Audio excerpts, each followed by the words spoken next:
YATA is a character that I'm developing. She is a 19-year-old girl. She's adopted. She's disconnected from her biological origins. She randomly inherits this ability to see through realms, and she can see all these different dimensions and worlds and layers without any guidance. She doesn't really have anyone to help her through that. And it's just this idea of navigating.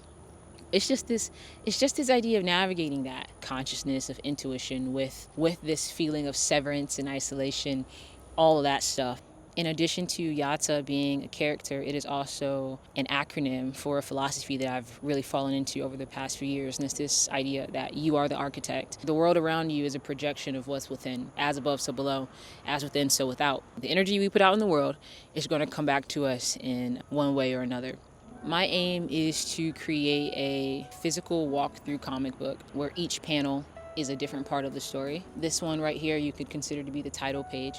I think this story is important because I know that I personally come across and talk to so many magical, amazing, beautiful faces every day. Faces who are, in one way or another, disconnected from their place of origin. This feeling of disconnection from something within that is calling to you to know, to remember, to recall, to come back to. But it's like all of the clear, tangible paths to get there have been erased, quote unquote erased, and made not really accessible to a lot of people. So I think a lot of people are walking around with this inherent power, with this inherent intelligence, mysticism, but the duality of that, they don't have the guidance to help fully build that.